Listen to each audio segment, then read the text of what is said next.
Hi everyone, and welcome to our September virtual homeowner maintenance event. We're so glad you're here. Today we're taking you outside and showing you how to feed your lawns and your trees and getting your sprinklers prepped for winter.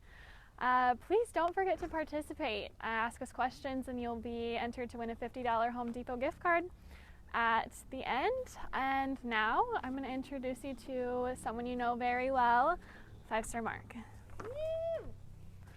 Good morning, Mark Enger here, CBH Home Care Warranty.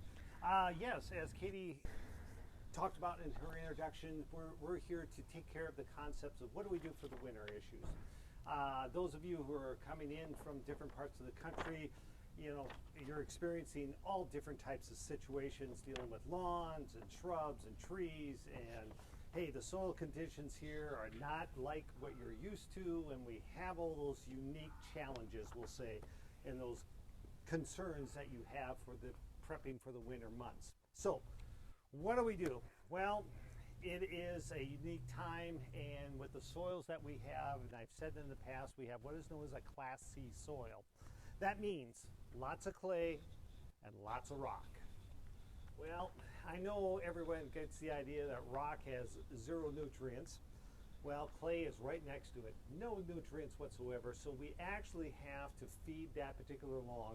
And you're going to say, wow, it's kind of get to the end of the season now, why are we doing this? And it's very simple, is even if it look at this particular yard right here, you're going to see a kind of a hue of yellow coloring into it, and that's telling me that, hey, it's hungry. The grass needs more nutrients into it as we speak. Well, if the grass is needing that particular nutrients as well as feeding, so do the trees and so do the shrubs, because it's all based into the same soil conditions known as that Class C soil. So we need to feed it, plain and simple, nothing more and nothing less. So with that being said, I came up with some ideas or different concepts you can definitely choose to put into your yard.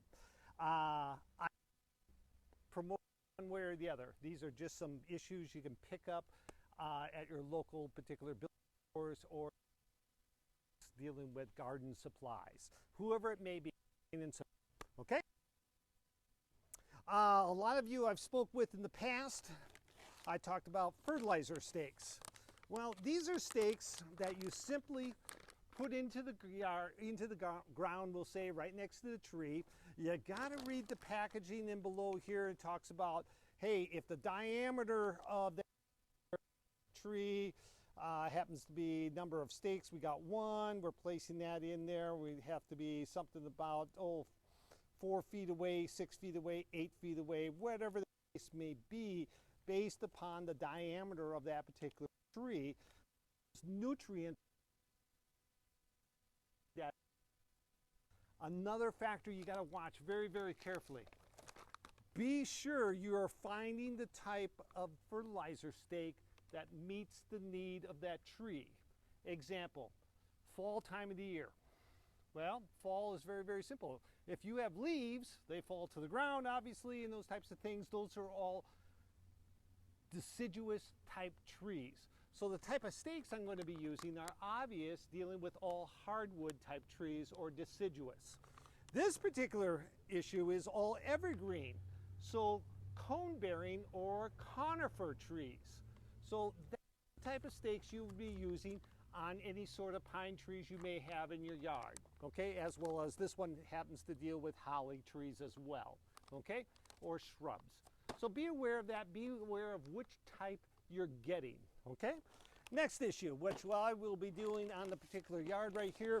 This is basically, yes, Scott's makes this out. Obviously, there's other companies. You can pick and choose what you prefer to use. Fall lawn food, distinguished specifically for that type of the year. It is specifically formulated to fit the needs of the yard for the fall. And you're going to say, well, it's kind of early for that now, isn't it? The answer is no, because you want to get it down before the trees start losing their leaves, we'll say. If you have a yard full of leaves, you spread it around, obviously it's not going into the ground, it's basically sitting on those leaves, and you don't want that, okay? So you want to make sure we want to get it into the ground, okay?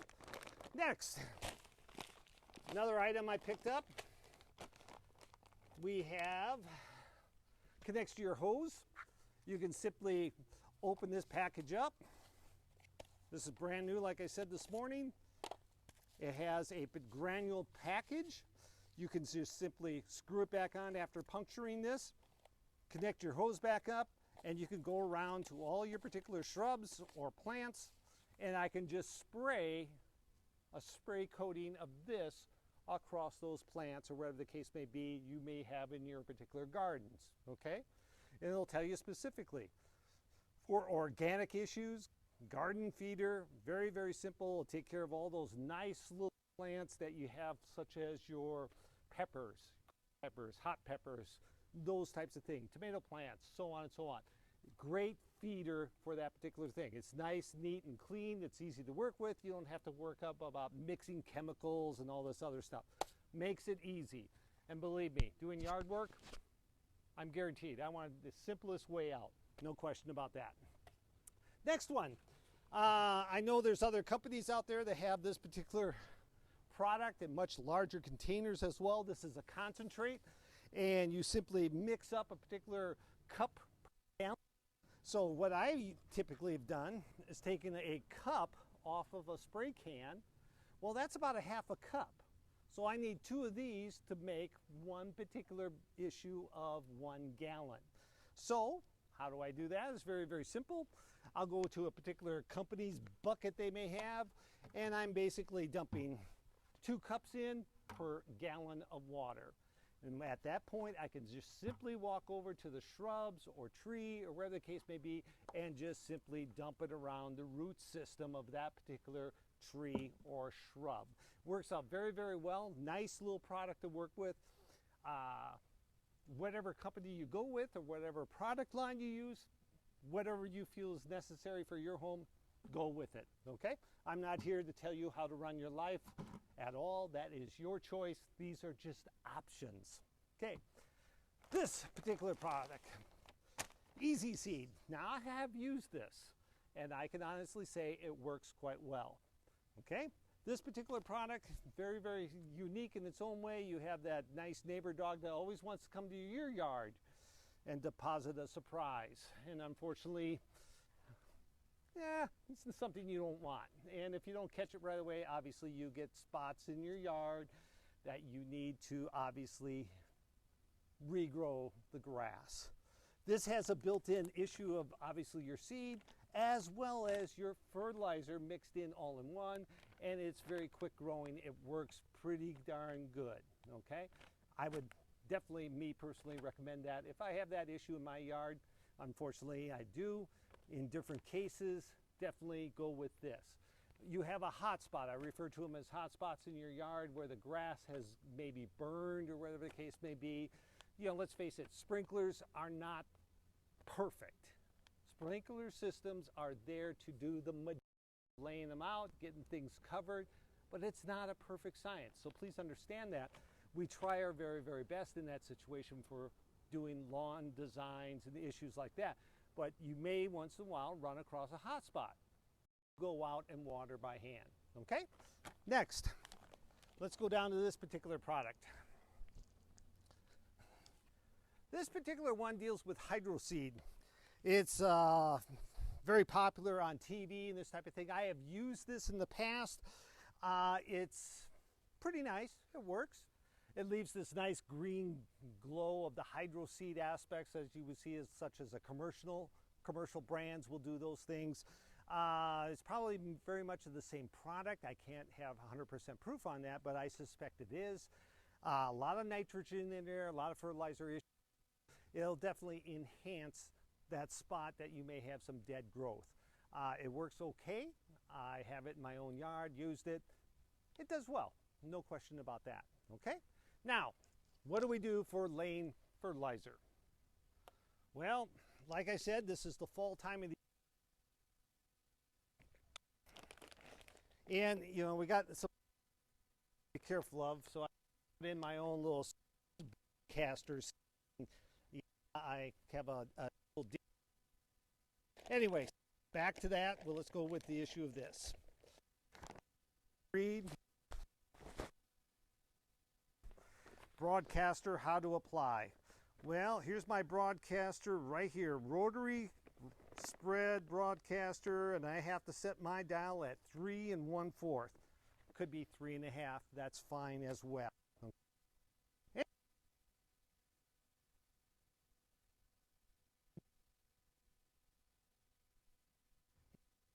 This obviously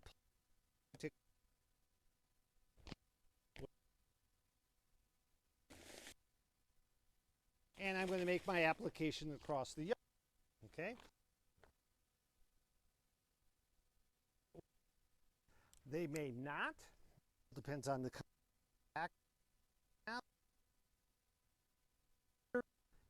we're inside the yard at that time. So I preset my dial. I'm set to go. And not. Question real quick. And if it's safe for pets, these products. Good question. A lot of the product I laid out here at this time have not emphasized this is safe for all pets and small children. That is a great question. The safety concerns you should be aware of, yes, you want to be aware of that. I know there's a company out there that all their product line is safe for pets and children. Great question.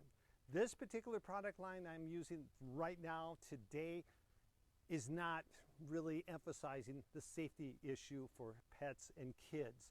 That's a fantastic question on that, and it's something you really be aware of, obviously dealing with small kids, pets, especially puppies and other dogs, obviously you want to be aware of. Great question from the audience, no question. How long does it usually take for that to soak in? Great question on the issue. How long will it take a particular product to get into the ground? Its sprinkler set up once a day. So once it is saturated with the water, those nutrients are going to dissolve in. So the smaller the granules, like these, okay, will dissolve very, very quickly. More of the yard, let's say towards the summertime where you have a bigger pellet scenario, that takes a little bit longer. So maybe a second sprinkling of the sprinkler system of the yard may be required on that. Okay, another good question. Any others from the audience? Nope. Okay, so I'm just simply set this up. I'm at basically 3 1/2.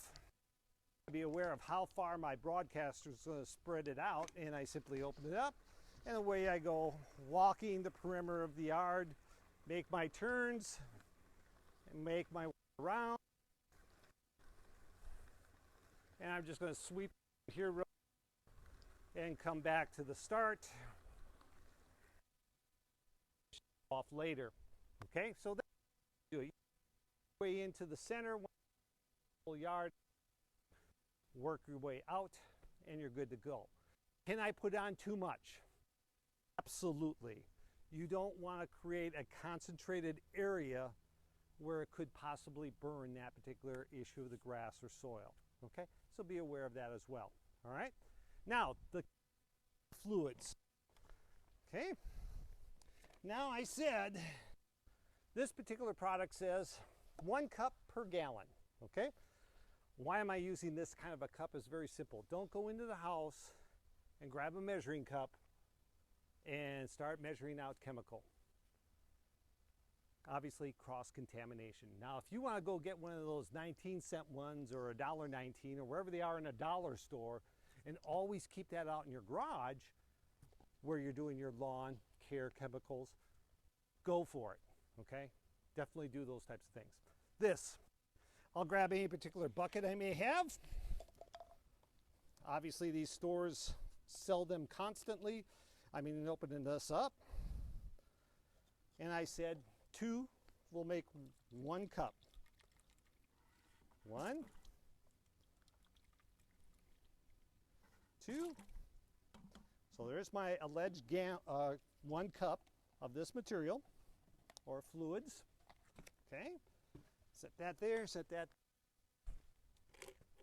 I'm going to simply 1 gallon. I think I will.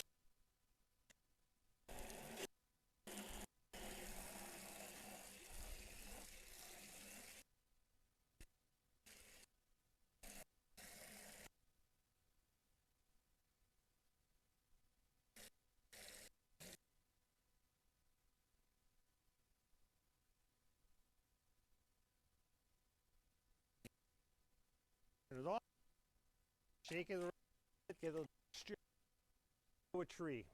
Okay. This particular product, it's stated it is good for shrubs and trees. So I'm going to add some to this particular tree. Go around, splash some in. There we go. Go up to the shrub. This product again, I simply right on. Problem there. Obviously, if I run short, just make sure.